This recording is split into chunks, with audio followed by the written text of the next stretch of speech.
का कोई रिप्लाई नहीं आता। स्किल्स सारी हैं, प्रोजेक्ट भी बना लिए हैं, पर इंटरव्यू कॉल का आना तो दूर, रिज्यूम शॉर्टलिस्ट ही नहीं हो रहा है।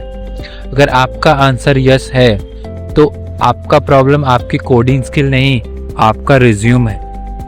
आज के टाइम में 70% से ज़्यादा रिज्यूम तो किसी ह्यूमन के पास पहुंचने से पहले ही ATS यानी एप्लीकेंट ट्रैकिंग सिस्टम रिजेक्ट कर देता है। So welcome back to Conflict Coders. आज की इस डिटेल वीडियो में मैं आपको स्टेप बाय स्टेप बताऊंगा कि एक ATS फ्रेंडली प्रोफेशनल रिज्यूम कैसे बनाते हैं जो एक्चुअली शॉर्टलिस्ट होता है। हम बात करेंगे फॉर्मेटिंग से लेकर प्रोजेक्ट्स को एक्सप्लेन करने के बेस्ट तरीके से। सो बिना किसी डिले लेट्स स्टार्टेड। सबसे पहला और सबसे important rule, keep it simple and clean. बहुत लोग कैनवा पर जाके फैंसी कलरफुल 2 कॉलम वाले रिज्यूम बना लेते हैं जिसमें उनकी फोटो भी लगी होती है। सुनने में अच्छा लगता है राइट, लेकिन wrong. ATS software in fancy templates को ठीक से पढ़ ही नहीं पाता और आपका रिज्यूम वहीं रिजेक्ट हो जाता है। हमेशा सिंगल कॉलम फॉर्मेट यूज करो, ये ATS के लिए सबसे इजी होता है रीड करना। स्टैंडर्ड फॉन्टेड यूज करो जैसे एरियल, टाइम्स न्यू रोमन, और फॉन्ट साइज हमेशा 10 से 12 के बीच रखो। अगर आप फ्रेशर हो या आप एक्सपीरियंस हो 1 to 3 एक्सपीरियंस है तो आपका रिज्यूम स्ट्रिक्टली 1 पेज का ही होना चाहिए। Step 2, contact information. अब आते हैं टॉप सेक्शन पर। हेडर सेक्शन में आपको अपनी पूरी जन्म पत्रिका नहीं लिखनी है। क्या इंक्लूड करना है? आपका नाम, फ़ोन नंबर, ईमेल प्रोफेशनल होना चाहिए जैसे first name and last name @gmail.com, coolcoder@gmail.com जैसे ईमेल आप मत यूज़ कीजिए। लिंक वगैरह भी आप ऐड कर सकते हैं। ये सबसे इम्पॉर्टेंट है कि एक डेवलपर के लिए आपका लिंक्डइन प्रोफाइल, गिटहब लिंक और अगर कोई पर्सनल पोर्टफोलियो वेबसाइट है तो उसका लिंक जरूर ऐड करो। हाइपर लिंक प्रॉपरली काम करना चाहिए। लोकेशन सिर्फ सिटी और स्टेट, मुंबई और महाराष्ट्र जैसा आप ऐड कर सकते हो, पूरा एड्रेस देने की कोई ज़रूरत नहीं है। एक्सपीरियंस एंड प्रोजेक्ट्स, ये सेक्शन आपके रिज्यूम का हार्ट है।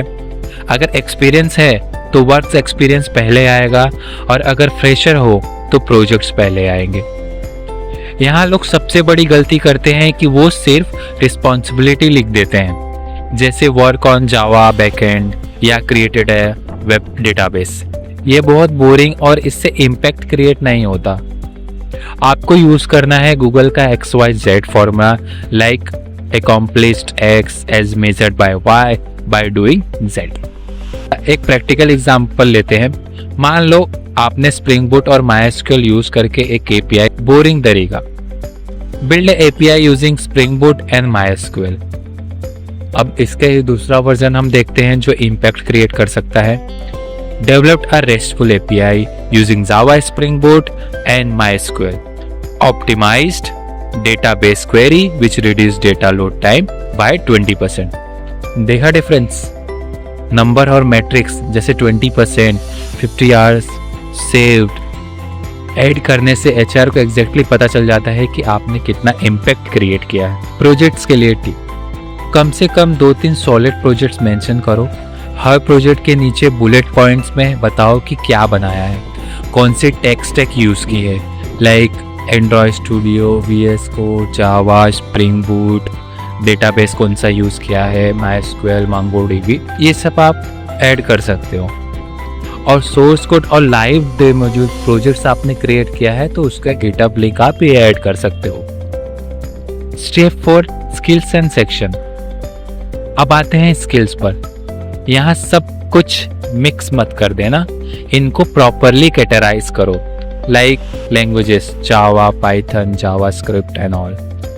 फ्रेमवर्क्स आपने कौन से यूज़ किए हैं, किस पे काम किया है तो वो भी ऐड कर सकते हो जैसे spring boot, react, Node.js. Database कौन से यूज़ किए हैं आपने, MySQL, Git, Docker, IntelliJ, ID। और हमेशा ये आप रखिए, एक गोल्डन रूल याद रखना, रिज्यूम में वही स्किल्स लिखना जिन पर आप कॉन्फिडेंस के साथ क्रॉस क्वेश्चन आंसर कर सकते हो। अगर HTML सिर्फ कॉलेज में एक दिन पढ़ी थी तो उसको रिज्यूम में मत ऐड करना, इंटरव्यू में फंस जाओगे। अब एक last section, education and certification. अगर आप फ्रेशर हो और आपका कॉलेज अच्छा है या ग्रेड्स CGPA 8 पॉइंट से ऊपर है तो एजुकेशन सेक्शन में आप ऊपर रख सकते हो, वरना इसको बॉटम में रखो।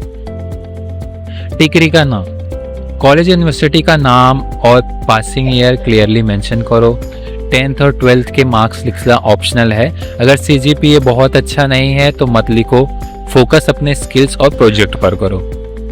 अगर आपने कोई वैलिड सर्टिफिकेशन किए हैं लाइक AWS, गूगल क्लाउड या जावा के कोई सर्टिफिकेशन किए हैं किसी प्रोग्रामिंग लैंग्वेजेस के या हैकाथॉन जीता है तो आप उसको हाईलाइट कर सकते हो। तो दोस्तों, रिज्यूम बनाने का कोई एक दिन का काम नहीं है, ये एक कंटिन्यूअस प्रोसेस है। आपने रिज्यूम को टाइम टू टाइम अपडेट करते रहो। मैं आपको स्ट्रॉन्ग सजेस्ट करूंगा कि आप अपना रिज्यूम किसी ATS चेकर वेबसाइट पर डालना, उसका स्कोर जरूर चेक करना अप्लाई करने से पहले। मैं डिस्क्रिप्शन में कुछ ATS फ्रेंडली रिज्यूम टेम्पलेट्स का लिंक दे दूंगा, आप वहां से उन्हें फ्री में डाउनलोड कर सकते हैं। अगर आपका रिज्यूम से रिलेटेड कोई भी डाउट है या इंटरव्यू प्रिपरेशन के लिए रोडमैप चाहिए तो मुझे नीचे कमेंट सेक्शन में बताएं। और अगर इस वीडियो से थोड़ी भी वैल्यू मिली हो तो चैनल को सब्सक्राइब करना मत भूलना और दोस्तों के साथ शेयर करना। कीप लर्निंग, कीप बिल्डिंग और मिलते हैं नेक्स्ट वीडियो में। बाय।